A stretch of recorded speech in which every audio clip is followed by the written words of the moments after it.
Donk Nation, Jackson, Janet's greetings, and welcome to your Daily Dose of Donkey with Ginger. It's your boy, the Viking Donkey, bringing you some Steelers talk, I guess, maybe the last Steelers talk of this season. We'll do some other things, talking playoffs, keep it going, and whatnot. But Gingy, another uninspiring effort, another huge deficit, another more same old for your Pittsburgh Steelers as changes won't happen. I want to read you some numbers to start, and then I'll let you just talk however you want to talk. You can ask me some questions, but it'll be your floor. But 21-0, 21-0, 35-7, 28-0, 21-0, 10-0. That's a double-digit plus deficit in each of these last 6 embarrassing playoff losses. Just another old standard is a standard, and I will say this, Gingy, and then it's all yours. And this is what the standard is: playoff blowouts. Mutant Gingy in the house. Yes, not a very good showing. Very, very disappointing ending to the season. And you're right, more of the same of what we've been seeing.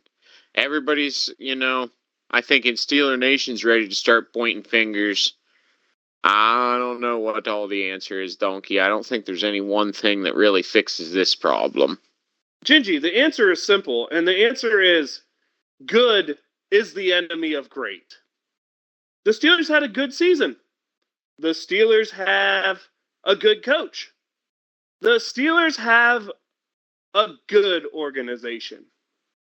The problem is, once you're good, sometimes you fear the necessary steps it takes to be great. And I ponder to you, Gingy, that the Steelers are stuck in good because teams who make the playoffs are good. Teams that win in the playoffs are great. Teams that make the Super Bowl are elite. The Steelers are stuck in good, and I don't think they want to change. You got to take risks, Donkey. And it does seem that the Steelers are quite risk averse in a lot of their philosophies. That goes from the way that they acquire talent all the way to how they call the game plan on the field. To how they build a roster. Let's be honest here. Modern day football is won by teams that are good on offense. You don't believe that? Gingy, let's just look at the quarterbacks who are left in the playoffs. Top 20 pick in Mahomes, top 20 pick in Allen, top 20 pick in Shroud, top late first round pick in Lamar Jackson, which is where you can get lucky and hit. It was once in a while, but that's the rarity case. Let's go to the NFC, top 20 pick in Goff. I believe it's a 1 overall pick in Goff, a 1 overall pick in Stafford, a second rounder in Hurts, and who else is alive in that side? Why am I forgetting the last team here? Help me out, Gingy. Which team am I missing over in the NFC? Washington, early round pick and Jaden Daniels. What do all these teams have in common? They changed coaches, had a bad season, got a quarterback. The Steelers are stuck in a rut because the Steelers refuse to be risky because the Steelers, and I'm going to say this, Gingy, is where my problem is. If you spend up to the cap every year on players on your current roster, you're not rebuilding. I think the Steelers fear a rebuild so much that we will never see this team acquire the type of talent that's needed to win in the NFL. That's probably a pretty fair criticism there, Donkey. I kind of agree. We do not go out on limbs in terms of paying massive contracts, except for the very, very elite few, like TJ Watt. Only on defense. We don't necessarily go... We've done some trading around on draft day to try to move up, but nothing that's going to blow your socks off, right? The last time we really went in all that, we kind of landed Devin Bush and... Yeah, whatever. Broderick Jones. Trading up has not worked well recently. It hasn't worked well, so we're not making moves there. Moving off-season acquisitions, we get some, but they're never the splash guy. It's never Patrick the big Queen was play. supposed to be a superstar, is what Mike Tomlin promised us. He's the linebacker we've been looking for since Shazier. I'll tell you what, that dude looked a whole lot like Vince Williams. Well, he was allegedly playing with the flu. last Okay, Saturday. Bad what's the flu. excuse for the other 14 games you sucked? Just saying, Donkey. Don't need to get into all that, but um, I'll yeah, give you that big. game. Let's give him the Ravens game. Okay, in the regular season, he had, in my opinion, 3 good games, 2 average games, which means he had 12 shit games. What's the excuse for the other 12? I overestimated. I had to look at my numbers. It was 12. Right, definitely was allegedly the off-season pick that we needed, but wasn't the major impact on the field that we needed to be. Again, when we get a guy like that in the off-season, we call that a splash, and he doesn't come through. That's really detrimental. And one of the things that I'm looking at, we're spending a lot of money on defense, Donkey. That's got to be the premier unit. And in the years past, Donkey, we've been very, very squarely blaming the offense, and mainly the offense alone, bar a few occasions, right? Some of us have been calling out the defense for 6 years for being the higher paid unit and not getting shit done. Just yeah, but it looked different to me this year, Donkey. Before the offense was so bad, that defense just got the short end of the stick. I'll riddle you. This offense, especially the end of the year offense, was as bad as any offense we've had in the past decade. That's what I'm saying with you, Donkey. Like this is they weren't carrying games for us in the same way, in my opinion, right? I understand what you're saying. You got a point too, but just the feel of watching game after game, that defensive unit was inspired, right? They were. I don't know. Gingy, we can disagree. This is where this, you and me have That's always fine. disagreed, and this is what I'll say. I feel your black and gold colored spectacles lost a lens. That's how I'm feeling right now. I'm feeling like you're not there yet, but you've lost one of your lenses this season, is what it feels like. That's fine, Donkey. That's fine. That's okay. I don't know. We can disagree on that, Donkey, but that's the vibe. But again, this year, what we saw with the 13 play drive, nothing but runs, can't stop them even when you know what's coming at you. That's not getting it done. Let's not even start. Let's start with our offense doesn't really move the ball, but doesn't 3 and out. We pin them at the 5-yard line, and we start the game giving up a 13-play, 95-yard touchdown drive. Gingy, this is a 28-14 loss. Where the team that came out to be physical was the Ravens. The Steelers are supposed to be that physical team, right? The Ravens this year have been a lot more pass-focused, more letting Lamar be Lamar and be an MVP. This talk about how Lamar can't play in the playoffs. The Steelers literally schemed themselves out of the ball game play 1. Let's see. What did it start off? 13-play, 95-yard touchdown drive that took up 8 minutes. Then the offense 3's and out. Then the defense gives up 6 yards but gets a punt, right? Then the offense 3 and outs again because, Russell Wilson's the answer. I can't wait to pay him $30 million a year this offseason. 13 plays, 85 yards, nothing but runs. But Gingy, this is what kills me. If they're running the ball down your throat 3, 4, 5 plays in a row, right? You put in your heavy unit, right? Why was over half of that drive the Pittsburgh Steelers in the dime package? Over half of the drive, the Steelers were in the dime package. They never ran the bare personnel. The heavy unit was never on the field. What the heck is going on here? Are we just inept, unable, or don't understand how football works? Well, that coaching, Donkey, it rears its head when the way that the philosophy of the Steelers is all you have to do is continue to execute your own game plan at a higher level. That is a problem in today's NFL. The game has advanced too far where these coaches are gaming you out week by week. They're coming up with new schemes in 7 days. It's like writing a new South Park episode for these guys nowadays. They come up with it on a week-to-week basis, and the Steelers, that's not what they're doing, and it feels like it leaves them at a disadvantage anytime after week 12. When you play a good team, or just when they play a good team. whenever you get, 8 to 12 weeks of tape on these guys, they got them pretty well figured out. And when we don't adjust game to game, it's just too easy to stack up against us. We don't adjust in game to those defenses either. It's like we're playing checkers and they're playing chess, what it feels like. Yeah, checkers might even be a little too far for us, man. I don't even know if we're on checkers level. Things I want to talk about, though, specifically here is our game plan was send TJ Watt and Alex Highsmith after frickin' Derrick Henry. We didn't even stop Derrick Henry there. They were crashing down on those mesh point RPOs. They're not hitting the quarterback, which is what we used to always do. Hit the quarterback, get him out of rhythm. We're going after Derrick Henry. And this is a team, by the way, the throw shouldn't be a big option. Zay Flowers out with injury, yet we're dime packaging every week with them without their best wide receiver. We're so scared of getting thrown against. And, okay, so if you're going to have the edge crash the inside, Gingy, you have to replace the edge, right? Someone has to replace the edge, right? Like when you do a stunt, one guy goes inside, one guy goes outside. If you send your outside guys inside, you have to send someone outside. Why the hell are the Steelers double A gapping their middle linebackers while sending their outside linebackers inside? This means now if Lamar Jackson pulls the ball, there's a wide receiver blocking a cornerback and no one else on that side of the field. That was our game plan. Really, Gingy? That's what our genius Mike Tomlin and genius Terrell Austin came up with, was to leave Lamar Jackson with a wide receiver against a cornerback? And let's be honest here, neither one of the Steelers' corners look like they ever won a tackle. So you think that was going to work? Just as a fan, do you think that strategy, which is what they had a whole week to come up with, was going to work? Not against Lamar Jackson this season.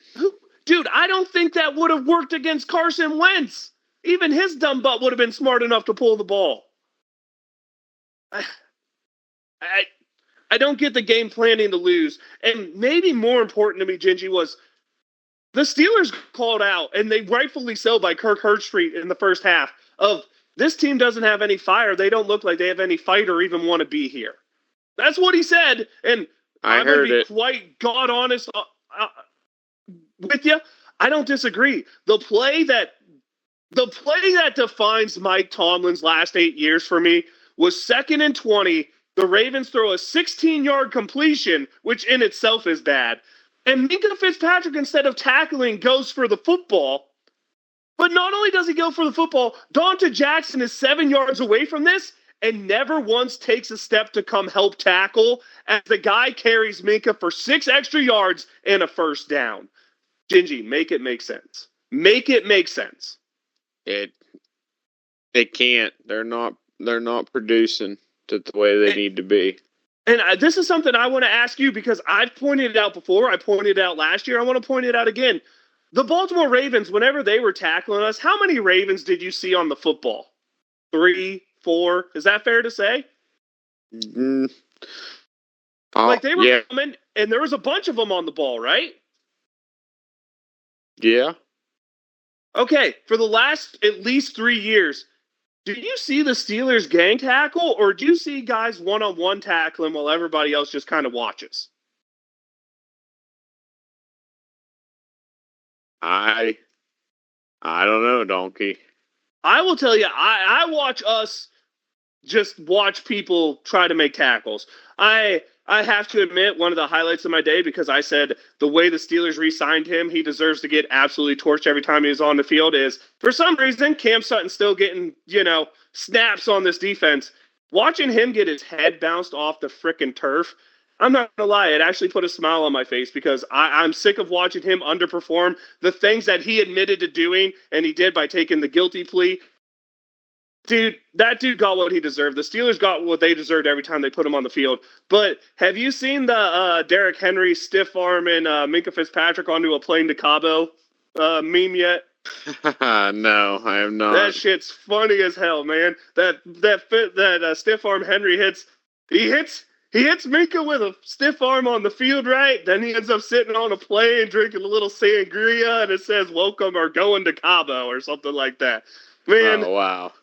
Yeah, that about sums up everything I have to say defensively, man. I want to rip into the offense, too, just so we're clear here, Gingy. Don't think I'm letting the offense off.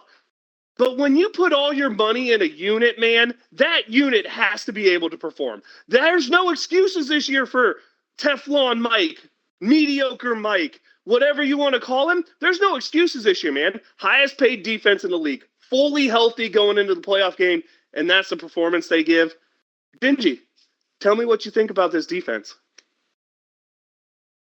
Not good enough, Donkey. Needs to be some changes personnel wise, needs to be some changes philosophy and play calling wise.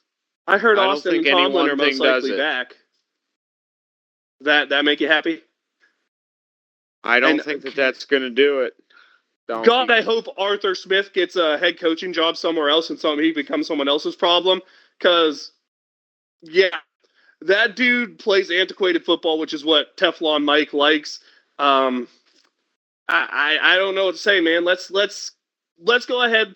We've ripped on this defense. Let's talk about this offensive performance. I mean, Russ Wilson's stat line looks really nice when you look at the overall numbers, but when you look at when he needed to make plays, when the game was close, 65 passing yards in the first half, Gingy, when we went out to be a passing team. We decided we're a running team all year, but in this, the most critical game of the season, Gingy, we're going to fool everybody. We're going to go out and we are going to be a sling it, wing it, trick playing offense, man, because we've shown so much of that of the year. I mean, what was it? Our running backs had a combined 8 carries on the day, Gingy. 8. Donkey. That's what they should have got in the first quarter. A cold game, a game where you can establish a line of scrimmage, a game where you don't want Baltimore to get in a rhythm. Why the hell are we out here winging and slinging it with Russ Wilson, who is not good, is the way I'll say it. I'm not going to say bad, but he's not good, okay? Is that fair? You think? I'll tell you one thing that I saw playing into this, Donkey. It's not that it's not that he's bad, but Donkey, the play calling was so conservative. I don't even think we threw the ball once over the middle until we were down 3 scores. We don't throw the ball over the middle. That's a Mike Tomlin thing. You're not allowed to. Middle scary. Middle is where turnovers happen. I'm telling you that I did not see Russell Wilson really put himself out there or even throw anything near a contested ball until the game was too far out of sight. And that's one of the things that I said about that risk aversion, right? We were too conservative in our play calling. I'm sorry, I didn't mean to cut in there. What if I told you that's how Russell Wilson played the last years? What he does is he throws the ball outside on his little deep balls. He never used the middle of the field. That was in Seattle and Denver. It's who Russell Wilson is. I know we can blame the coaching here, and I don't think they're free of blame. But, dude, that's who Russell Wilson is. Russell Wilson is look for the one-on-one on the outside or the post route, or excuse me, the post route in the middle if they throw the deep ball. But, man, Gingy, this is who Russ Wilson is. He's a throw the ball outside or check it down instantly. He doesn't make reads. He never has. He takes terrible sacks. It just coming out with the game plan to let Russ be the person to establish because they wanted, and I full-heartedly believe Mike Tomlin wanted to prove that Russ Wilson is the guy and that he made the right choice by never considering Justin Fields. I fully believe that. That's why they came out passing the ball. Because no time during the year, this was the most throws we've had on first down all year. Mike Tomlin was trying to prove something, but the problem is Russ just isn't that guy. You can try all you want, Mike. I know you like the guy, and he seems like a well-enough person. That doesn't win you football games. Nice guys don't win you football games. And the Steelers coming out passing the ball. But then maybe more Jack Buttery to me was, the hell, when you're not able to run the ball, you put in a clearly pass-heavy package with Jaylen Warren. Did you really expect a flea flicker to frickin' work when you're in your pass package and you haven't run the ball all game? Like, seriously, that was our way to get out of the rut? Come on, Gingy. I know high school coaches who game plan better than what we did. Yeah, it's echoes of Matt Canada offense. Dude, don't you dare insult Matt Canada with what this offense has been the last month. Dude, it's the same, Matt Canada It's is all better bad. than Matt Canada is better than anything we've seen since the start of December. Two wrongs December. Don't make a right. I'm not saying. Right. Hold on, Gingy. Never said Matt Canada was good, but I'm going to full-heartedly say Matt Canada was better than what we saw since December. It's all bad. That's all relative, donkey. I don't want to hear that. You're right. It's like this is literally the poop sandwich or the leaky poop sandwich. You're talking about what do I want for breakfast tomorrow morning? A rotten apple or a rotten orange? No, thank you. They're both rotten. Hold on, they're the same. So it's like rotten apple with a worm in it or rotten apple without the worm. Okay? Yeah, it's all. See what I'm saying? I mean, I hear you. I agree. And I'm not going to be like, no, you're wrong. But, like, who cares? It's all bad. Dude, that's fair. You can take that. I don't disagree with you. It is all bad. It's embarrassing. Russ Wilson can't get the job done. Najee Harris doesn't even get a chance to get in the game. The offensive line sucks. I mean, we're like the first team since they've been tracking it to have both of our tackles in the top 10 of sacks allowed on the year. I think Dan Moore Jr. was actually, I think we were 1 and 2. I think Dan Moore Jr. allowed the most sacks in the NFL, and Broderick Jones was number 2 in sacks allowed. Now, albeit, dude, we can't say that half of that wasn't on Russ, though. There was the drive right when we had a chance, when we got the ball back and had a chance to make it a one-score game, right? Mm-hmm. And Russ Wilson has a wide open receiver on the left side, but he's staring down his right side. And Russ doesn't ever come off his first read. By the time he comes off his first read, he can't find the check down, so he takes a sack. Like, seriously? Can't happen. Seriously? And Gingy, how many times are we going to watch Russ Wilson on a fourth frickin' down throw the ball to triple cover Calvin Austin before we start to question this dude's decision making? How many times did we see it, donkey? At least twice. At least the first time the excuse was George Pickens wasn't healthy. This time there's no excuse, man. Triple covered Calvin frickin' Austin is the decision on the fourth down pass. Which, by the way, I don't know if you watched that play, but the underneath route to Casey, right? That's the little one. The little Hayward. Baby Hayward. Dude, Baby Hayward's wide open 3 yards short of the first down with no defender within 7 yards of him. Russ reads the field. I'm not saying we have a chance because let's be honest, Gingy. That was a 14-point game, but I don't think we ever had a chance. Like, that might as well have been a 30-point lead because anytime the Steelers got close, the Ravens were just like, oh, we have to play again and scored. Pretty much. That team was definitely letting off the throttle at the end. They could have done it worse. And Gingy, I'm going to throw one more at the defense and then one more at the offense. How many times this year have we seen a team take the ball with like 5 minutes or more to go and then run 10-plus plays and all the time off the clock against this allegedly best defense in football? Can't happen. Seen it way too much. And last one for offense. Gingy, modern day NFL, 4th and 3 inches when you're already losing and it doesn't look like you can stop anybody. How the hell did you not at least try to hard count to draw them offsides? Which, by the way, Russ Wilson is good at. We beat the Washington Commanders because of his hard count to draw someone offsides. How the hell do you not even try to hard count? By the way, they should have went for it, but how'd you not at least try a hard count, Gingy? I think you're going to hear these words quite a bit from me throughout this offseason, donkey. I'm talking about risk averse. Too risk averse. Too conservative. Are you finally joining the side where that shit don't work? This is a donkey curiosity question. Oh, well, yeah. When you don't have a superstar on your team that can put them on your back, what do you have? Okay, if you don't have Ben Roethlisberger, if you don't have a guy that can straight up put you on their back and go, then you've got to have... What? No, I was just saying you need to triple that up, Gingy. You need Ben Roethlisberger, Antonio Brown, and Le'Veon Bell. But go Whatever, ahead. donkey. I've seen Ben win 2 Super Bowls without those bums, so Those defenses were good, baby. Let's go. Best of all, yeah, probably. James Harrison, 100 yards, Goat. baby. Let's go. Such a goat. I don't know. Where was I going with this? I don't know. You distracted me in Happy Lands in a time when I want to be angry. So how dare you? Yeah, I don't know. I started the distraction though, so how dare I? Damn it, donkey! Yeah, nothing but my fault. You were talking superstars carry teams, and without them, the Steelers If you don't are have a superstar to carry your team, then what you need is a superior game plan. And right now, the Steelers don't have either superstars or superior game plans. Gingy, there's something fun to me that's been pointed out a lot of times, right? And it's football guys talking about it and saying, if you want your pass rush to be successful, you have to play press coverage.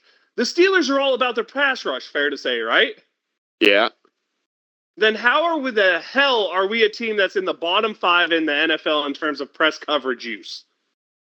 We don't have the personnel. All our corners are we not traded equipped. We traded our number 1 wide receiver for a cornerback. We drafted a cornerback at number 32 overall. We traded a first-round pick and made Minkah Fitzpatrick the highest-paid safety in the league. And Deshaun Elliott was the best player on the Steelers' defense this year.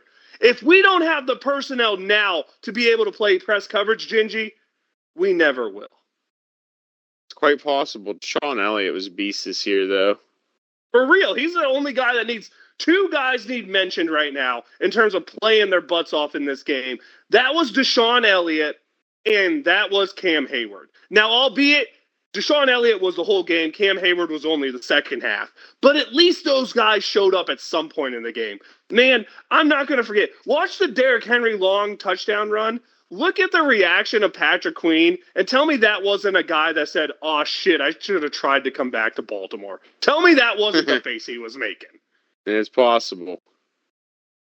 And all these excuses of, oh, he was sick, he was dead, blah, blah, blah. Dude, shut up.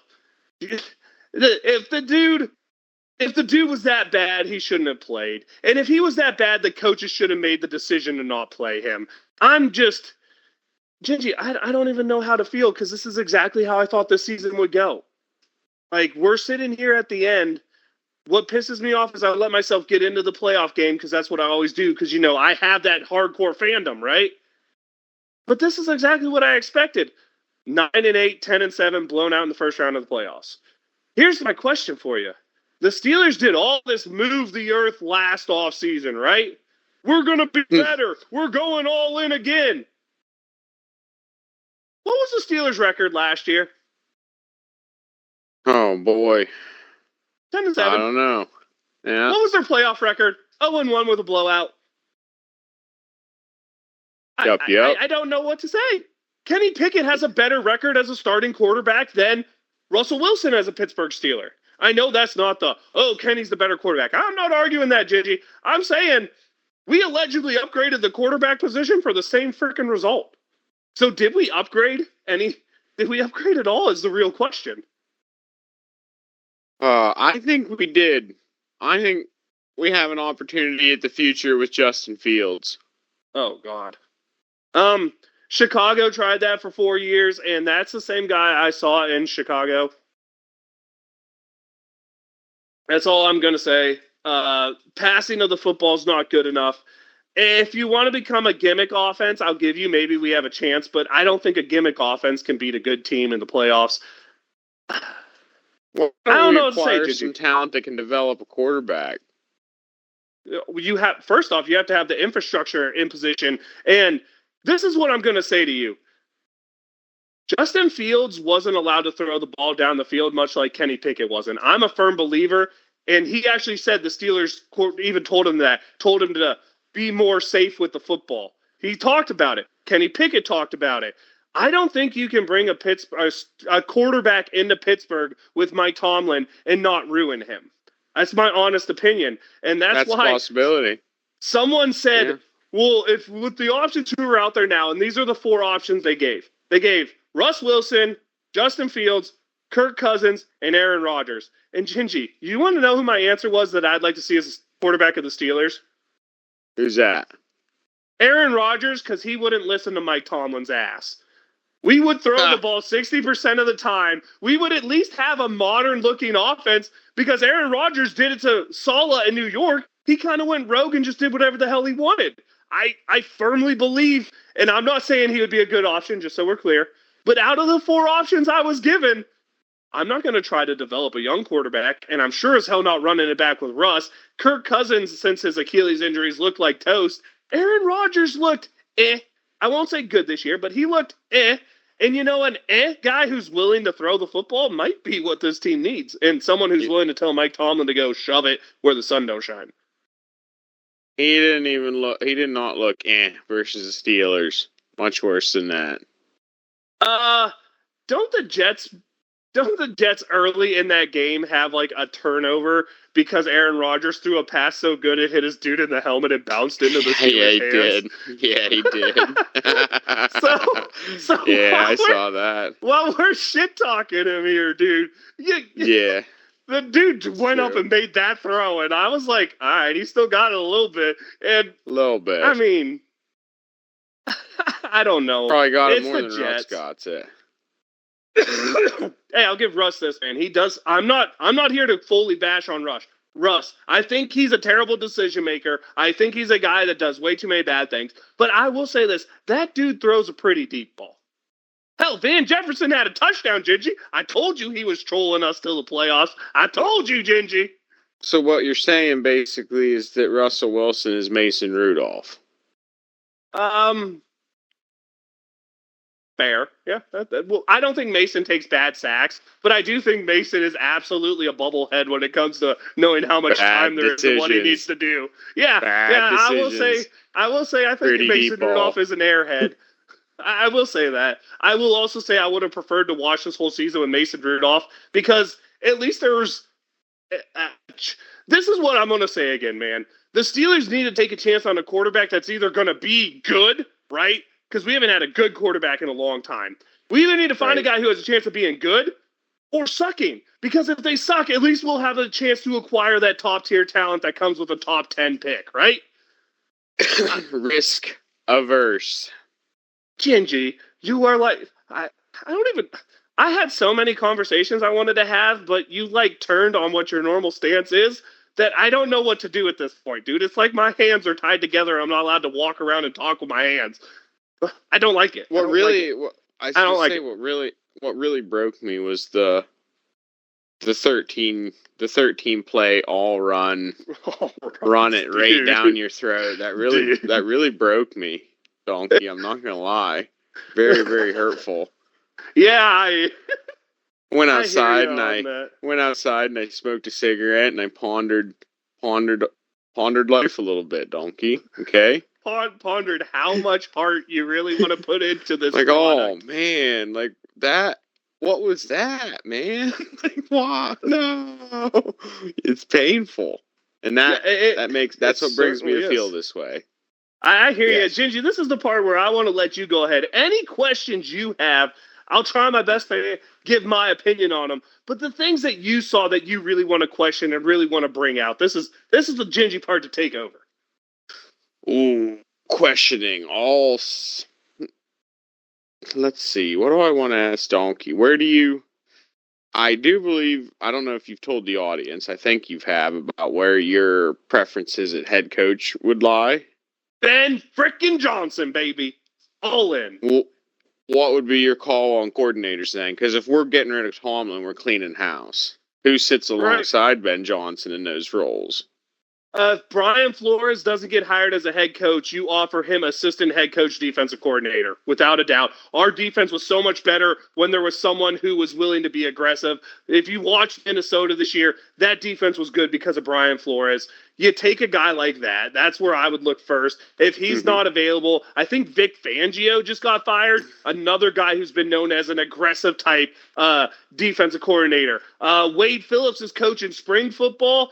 He's another aggressive defensive coordinator, but it needs to be one of those established guys. Maybe all three of the guys I said were guys with head coaching experience. It needs to be an established guy, probably one who's led a whole team, so he understands how the defense fits in as a unit of the team. Because Ben Johnson's never had a head coaching job. You want that defensive guy who can pretty much make it so Ben Johnson focuses on the offense.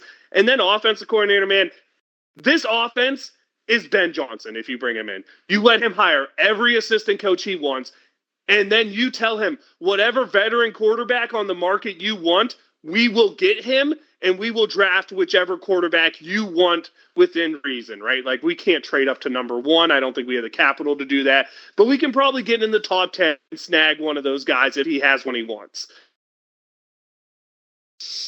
And personally, watching the way he developed Jared Goff, I know this is going to rub a lot of people the wrong way. I think Marcus Mariota would be a great guy for him to get married with that first year. I watched him in Minnesota this year. He still wasn't the greatest decision maker, but the legs are still there, and the arm is still pretty good. I would love to see what Ben Johnson could do with a Marcus Mariota type of guy. Who knows? Maybe he's into a wing it, sling it guy like Jameis Winston. There are options to bring in as that veteran stopgap while the rookie gets integrated into the system, right? Ooh, that's definitely risky. Marcus Mariota, love your coaching calls. Not very sure about Mariota. Like I told you, it's whatever quarterback Ben Johnson wants. I'm just looking at the names that, dude, look at the name of free agent quarterbacks out there, and it's a lot to be desired. We'll have a lot to talk about in the off season in terms of personnel, roster, and whatever choices, Donkey. But given where we're at right now, what do you project that the Steelers are going to do or not do to solve this problem at wide receiver? Are they going to keep Pickens, get rid of Pickens, put someone alongside Pickens? What do you think is going to happen? George Pickens rubbed the defense the wrong way. Cam Hayward's a pseudo GM. Cam Hayward's the reason Deontay Johnson's not a part of this team, or Minkah Fitzpatrick, whichever one you want to say. I don't see a world where George Pickens is back. I think they trade George Pickens. I think you'll see a second-round pick used on a wide receiver again, potentially a first-round pick. And then I think you'll see us sign one of these aging guys. I don't think they're going to go after T. Higgins. I don't think that's the route they'll take. I think you're going to see a mid-tier guy signed, Jawan Jennings in San Francisco. I don't know if he just signed an extension, but that type of guy, right? A guy who has that 1,000-yard season on his resume, but was never a number 1 wide receiver. That's where I see the Steelers going, because that's who they are. That's how they want to play. And maybe you also tier that in with a second-tier signing. Let's say someone coming off a year where they were complete trash but had success in the past, like a Deontay Johnson, a guy who hasn't had a good year in 3 or 4 years, a Juju Smith-Schuster type of guy, right? I see one of those signings as well, and the Steelers will be like, well, we're upgraded, we're better now. Or the type of signing I think we'll make is essentially that Mike Williams guy, right? That's what he was in the Jets. A guy coming off an injury, but the year before that had 1,000 yards, but there's a lot of questions about whether or not he can be the guy. That type of wide receiver. And personally, I don't expect it to get better, because the Steelers don't spend money on offense. And Gingy, the biggest problem we're going to have is the defense isn't getting cheaper, and we have to pay a quarterback. So yeah. I don't see it getting better. Oh boy, that's not very promising for our future, Donkey. I don't think so.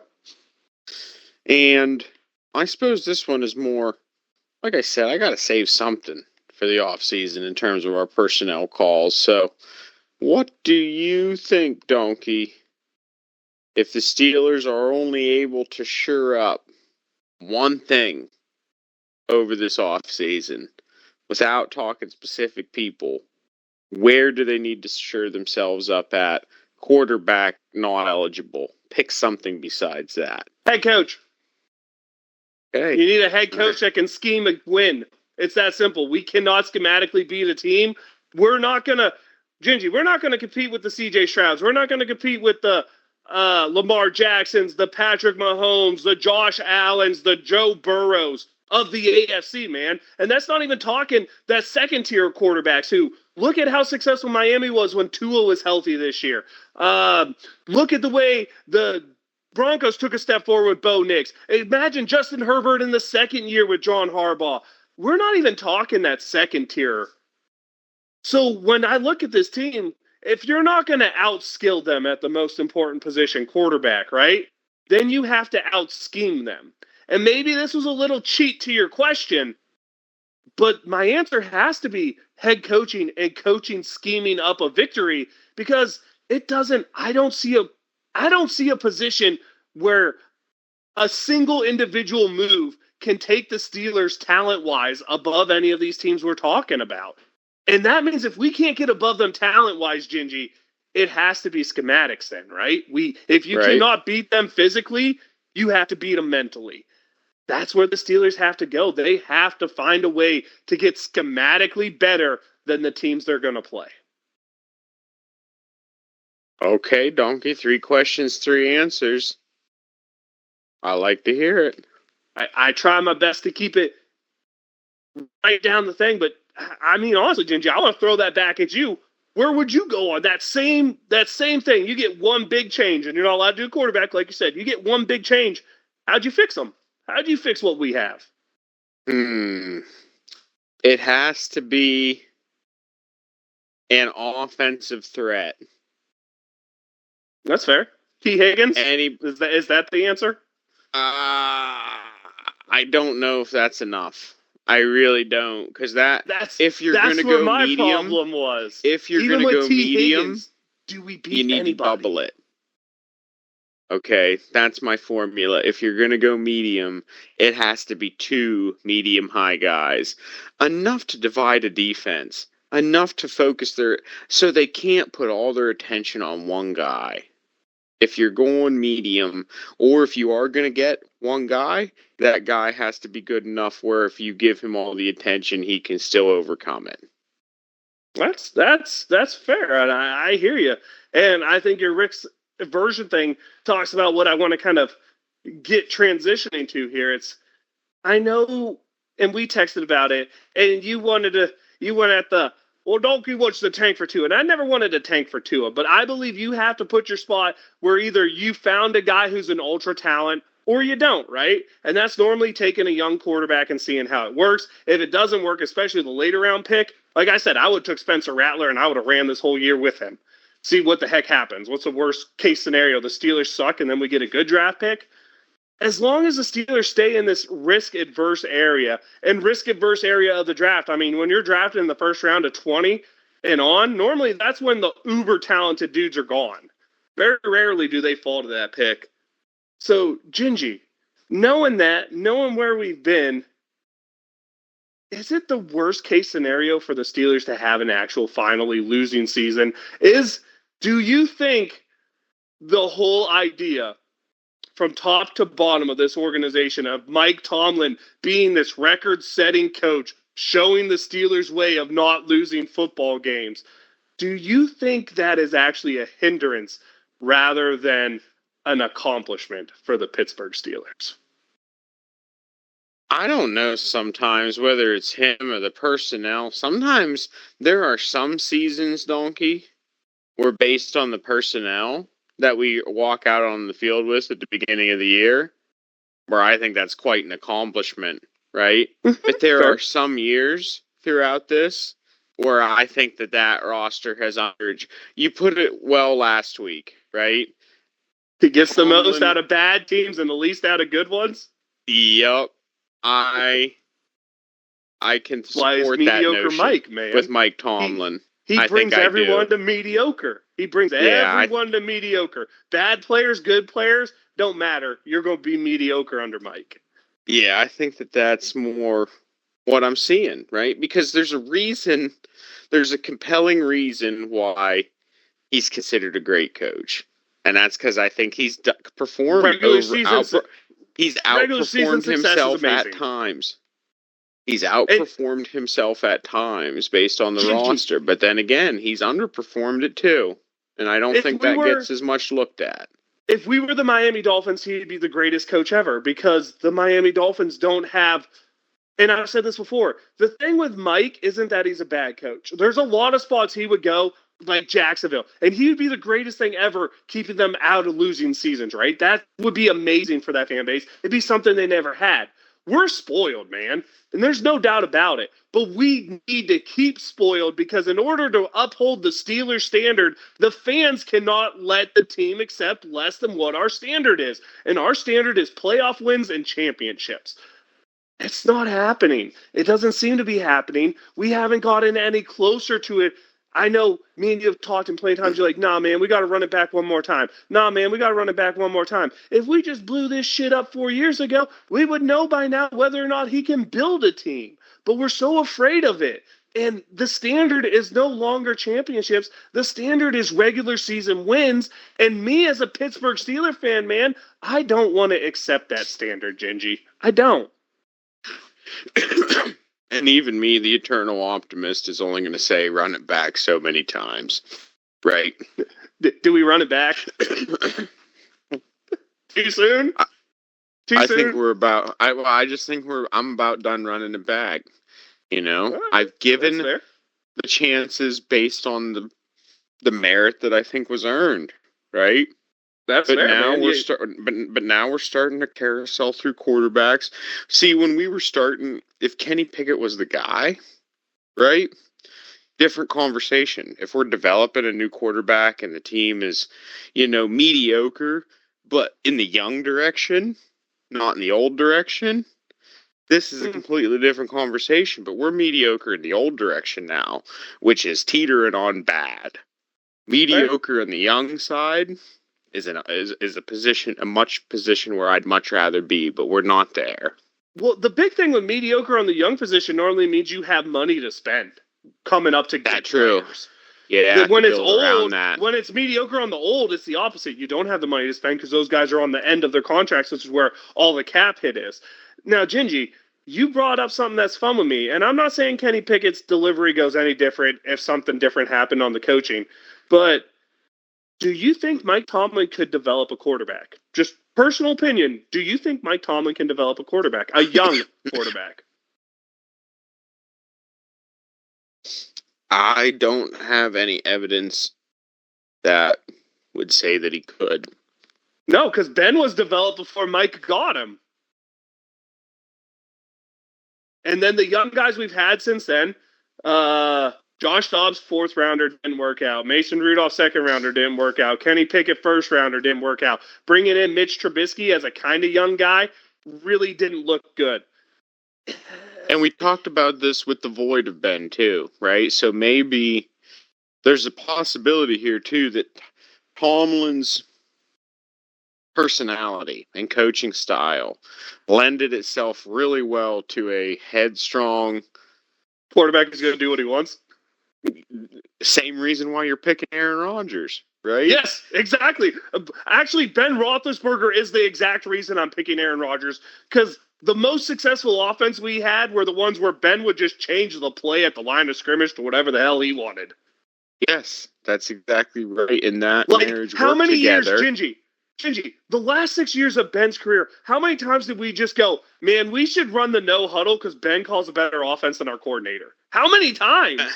And I think that we need a balance of that because we really don't need Ben going out there throwing 60 times and throwing for 3 picks and 3 tuts. As entertaining as it is. As entertaining as it is, we don't need that either. It's the marriage of the conservative nature of Mike Tomlin, but then when the grit comes down to the grit, your leader steps up and makes a play and does his thing. And we do not have that dynamic anywhere on that team anymore. This is Gingy's way of saying sell the whole franchise to get Shedeur Sanders. If you're going to keep Mike Tomlin, you're going to need a guy like that. Otherwise, that's by the way, what moves no, Tomlin. Thank you. No, thank you. No, we don't like Shedeur. I haven't watched enough college ball this year, Donkey, to know. I'll be honest, that's what I feel like you're asking for, though. Is freaking like Shedeur Sanders or Bo Nix, who's going to yell at his coach on the sideline. I don't know what I'm asking for, Donkey, but it's not what we got. Now, We're letting Tomlin off, I think, a little easy here, man. He's a defensive head coach. We've had a top 10, at least in terms of salaried defense, for the past 10 years. Why the hell have we never had a defense that can dominate an important football game? Because think about it. We gave up 30 plus points in like 8 straight playoff games or something. Why the hell, with a defensive coach, with the highest paid defense, and let's not say there isn't star talent either, because we have first team All Pros, first team Pro Bowlers, defensive player of the years on this team. Why the hell can Mike Tomlin not make the defense shut someone down when it matters? It's a question mark, Donkey. The recipe wasn't there. We didn't really have the pass rush. We talked about this at the beginning of the season. No pass rush, no success. On the pass rush, though. Well, Hold on, let's see. $30 million on Watt, apparently. $30 million on Hayward, 17 on Ogunjobi, 20 on Highsmith. We spent more on our 4 core pass rushers than we spent on our offense. Literally, just those 4 guys make more than our offense. Total, as a whole damn team, all the way down to Ben Skronik's ass. Yeah, that's not... And they did not perform the way they needed to. And also, what's up with your boy TJ Watt, man? Playoffs, he doesn't show up. And if they're going to blame an injury, man, they should have rested him for all of December if they're going to claim that injury that happened at the start of December was the reason. Because that dude didn't have a sack the last, 4 or 5 weeks, and didn't even put up a single statistic in the game against the Ravens, Gingy. Not a single statistic. Ben Skronik had more tackles than TJ Watt. Unheard of. I mean, could you imagine paying as much for a quarterback as we did for TJ Watt? Him having the type of game TJ Watt had, what the hell the Steelers Nation would do to that guy? Oh, he'd flip out. He'd be persecuted harder than Ben Roethlisberger. Maybe Ben Roethlisberger after the Browns game is a good example of what would have happened. Ooh. Yeah, you're right, Donkey. He gets off the hook pretty easy around here. And Gingy, this is where I want to end our talk on this. We'll talk about the team still remaining, what you think's going on there. Because we've been going at it for a while, and we'll have plenty of time to bring up these conversations. It's fresh in our mind. We kind of broke down the game. If you didn't hear us, it was, you remember all of those shows I suggested on Amazon Prime? Well, y'all should have watched one of them instead of the games. That's the kind of game it was, okay? But Gingy, the Steelers sound very calm to bring this and run this back. My question is, if you run this back, how the hell are you going to compete in this stacked AFC? Hell, even the NFC is pretty stacked. How are you going to compete with these high-talent teams with where the Steelers are? Because it's not like we're getting a lot of cap relief. We still have all these huge contracts on defense for players who are underperforming and aging. Gingy, how do we compete with Baltimore, Buffalo, Kansas City, Houston? I mean, hell, we can even throw that second tier in. Do you think we could go to a spot like, let's say the Chargers win a division. Let's say the Bengals end up winning the North. Let's say Miami comes back around and is the team they were when Tua was healthy at the start of the year, right? The team that's leading the NFL in points. Based off what you've seen from this defense, based off where this money is, do you think at the end of this year, and it's fresh so we can get a fresh opinion, do you think there's a way for these Steelers to compete in what the AFC is going to be next year? Yeah, you pick up next generation's Tom Brady in the 6th round, and you lock into it. San Fran's already done that with Brock Purdy, allegedly. Well, how'd that turn out for them so far? Like I said the whole time, man, when Brock Purdy doesn't have to win you the game, he's a good quarterback. When he has to win you the game, you question if you should pay Brock Purdy. I'm going to be honest, I don't want to be in San Francisco's shoes because you can't let that guy go. But at the same point, man, that's going to hurt your team if you pay that guy. Yep. They were supposed to be They were trying to run it back too, and it didn't work so well for them. No. To be fair, they lost their TJ Watt and Christian McCaffrey, but them, like all the other smart teams, their version of TJ Watt plays offense. Because I don't know if you've noticed this or not, but dude, the two quote unquote best pass rushers of our generation, do you know how many playoff wins they've combined for? That's Miles Garrett and TJ Watt, if you're confused. How many playoff wins are between the two of them? Yeah, that'd be none. One, because the Browns beat our ass. If they didn't play each other, they would not have a playoff win. That's right. That's the point I want to end on, Gingy, of our conversation of that. We'll go with that. The two best pass rushers of our generation have a combined one playoff win, and it's when they played each other. Keep that in mind moving forward. Gingy, any closing thoughts of you on this last week? Man, I'm really sad my curse of Baker Mayfield didn't happen because he fumbled the damn ball. But any thoughts from you? No more. We'll talk more in the off season. I've had enough of revisiting that for today. Now let's go into this. Gingy, there are some good football games this weekend for anyone tuning in. Let's start on the AFC because we're a little more well-versed in those teams because we see them more often, right? That's, I think, fair to say. Let's start Kansas City coming off the bye, 2 weeks of rest for their starters, playing a Houston team who, if you watch that game, man, that's the best I saw Houston play all year. That defense played phenomenal, and C.J. Stroud looked confident. Do you see Houston being able to go in there and maybe, with Kansas City being a little rusty, maybe steal something?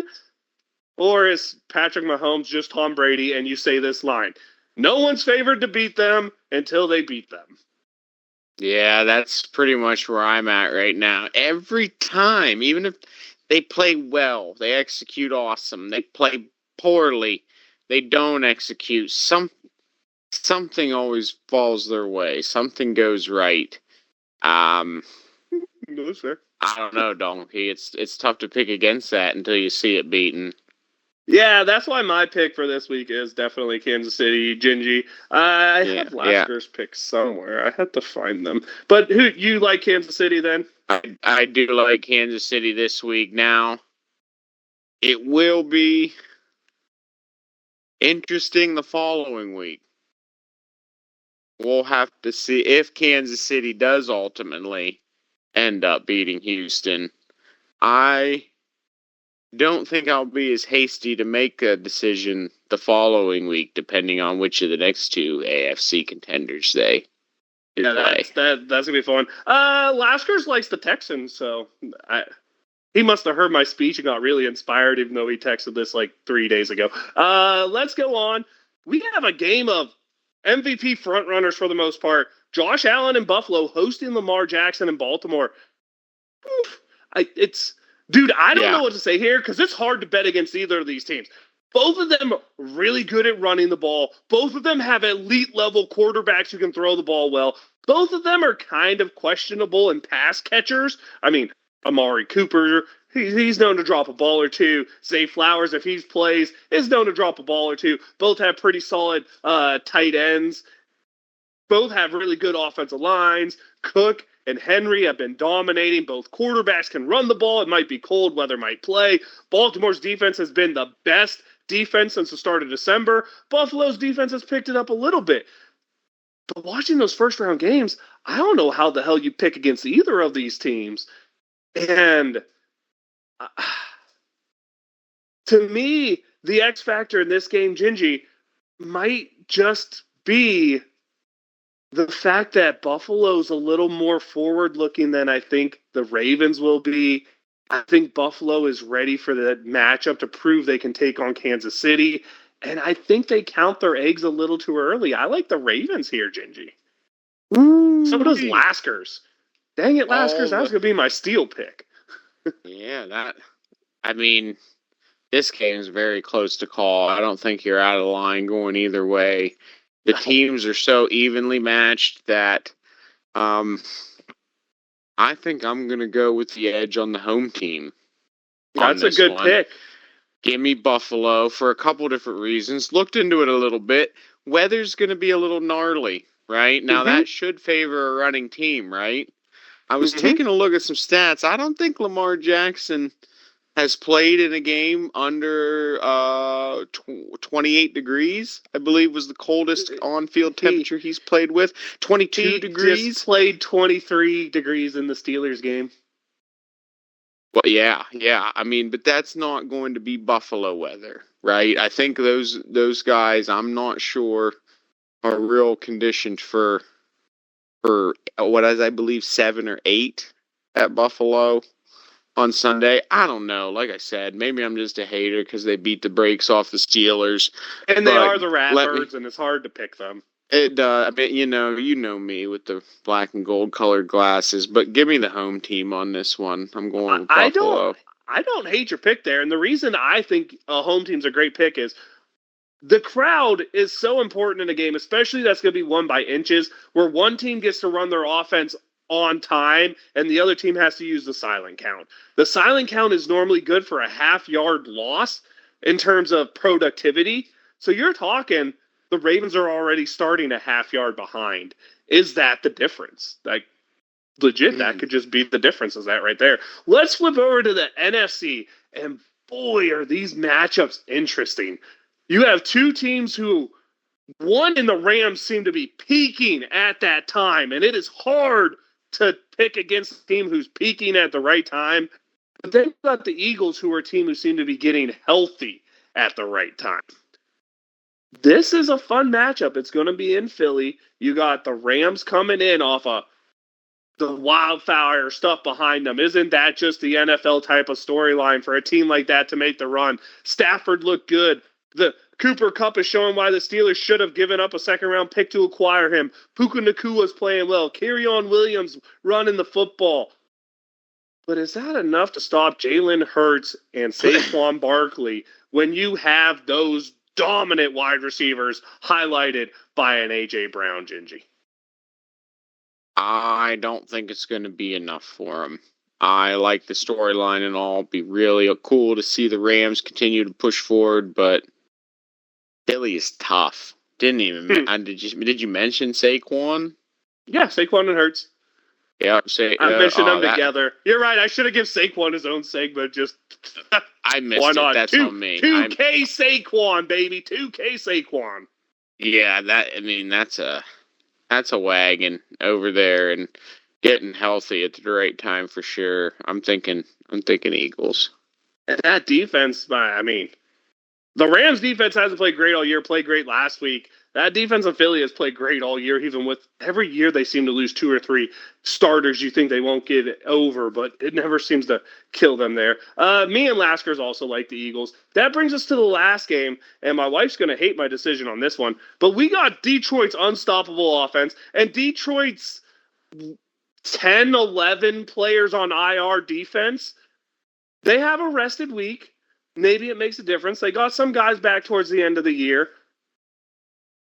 They're taking on a red-hot Washington Commanders team that needed a little luck to get things done. But, dude, Jaden Daniels showed some major poise for a rookie quarterback in his first playoff game.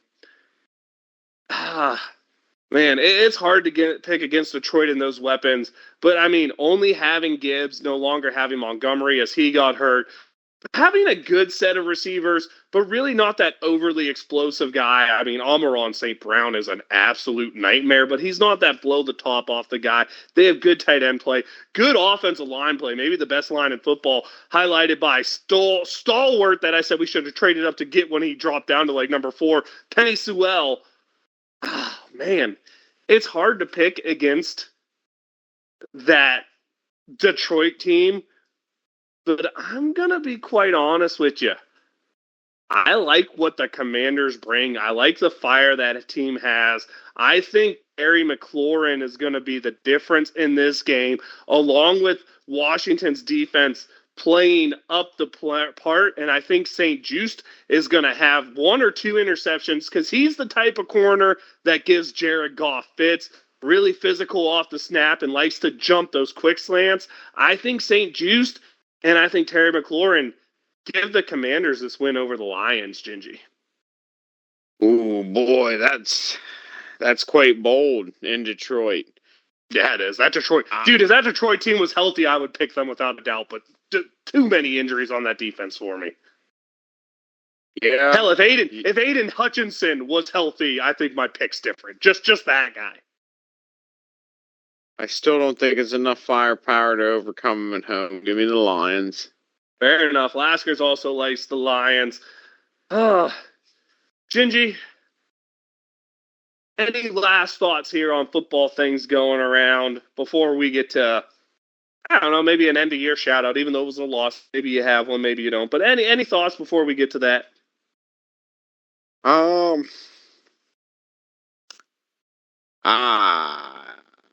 have some more thoughts, Donkey. It's tough to have a ton of thoughts right now as a Steeler fan, right? You're kind of just still caught in not thinking so much, waiting for the divisional round to get over.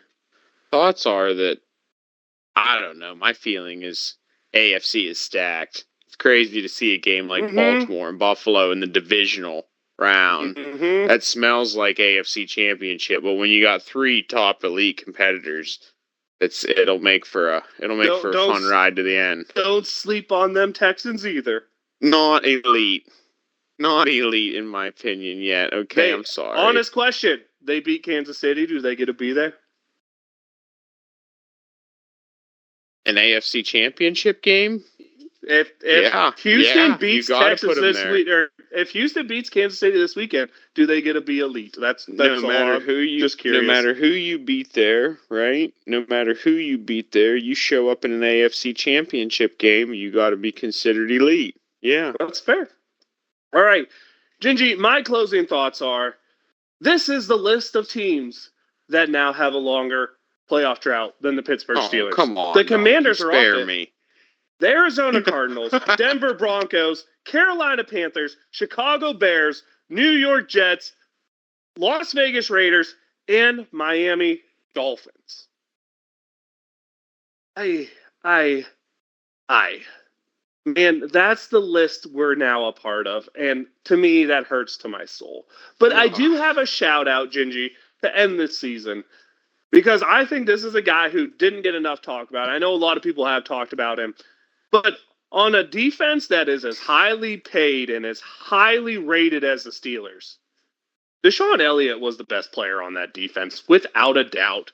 He was not the highest paid, but I had to give a shout out. The season that guy had should not be understated. So I want to give a shout out here at my last Steelers shout out of the year, or not last Steelers shout out of the year, but last Steelers shout out on a week in which we previously had a game, has to go to him. Anything from you, Benji? Boy, gotta end the year on a shout out, though. Chris Boswell. Wow, what a season. Almost got to the records. I was going to say, pushing records, single-handedly putting up, I don't know if I remember. He single-handedly won us like 2 games, right? Well, yeah, there were 6 field goals in 2 games. One was 18 points we won on. It was all Boswell. Yeah. So it's crazy. And he was so, you've said the word clutch a lot of times this season. Yes. And referencing that Pat Freiermuth is not. Yeah, we know, Donkey. But that is clutch. Chris Boswell, shout out to you. Take that, Justin Tucker. We have the better kicker now. Though that didn't really help. That didn't really help, but we have the better kicker. Justin Tucker still playing. Yeah, not fair. He had the better quarterback, the better running back, the better offensive line. Hell, even maybe the better receivers and tight ends. The better defense. No. But we had the better kicker, Gingy. Yep. I agree. All right. Now I'll let you know I'm the Viking Donkey. That's Viking_Donkey on Twitch and Twitter. Your daily dose of Donkey with Ginger is the fun YouTube channel where you get this content. We will continue to break down the Steelers a little bit less next week. Episodes should get a little shorter as we're going to have a little less to talk about week after week after week. We will continue to break down our playoff picks. And, Gingy, send it out for I don't know what you want to call us. Put the final nail in this Pittsburgh Steelers season, Gingy. Gingy in the house. We talking football. We talking Steelers. Good gracious. What a season. More of the same. How about we go with less of the same? Moving forward. Good luck. This week, folks, we're giving them a little rest. Usually we're getting hype. We're waving them if we got them. This week, you just want to fold them up a little bit. Just put them away for a couple months here. We'll get back to them. Here we go, Steelers. They're on my clothing shelf right next to the undies, Gingy. Nice and safe. Sitting right on the rocking chair. I can see it from here, but I'm not going to wave it even though I got it. Here we go, Steelers.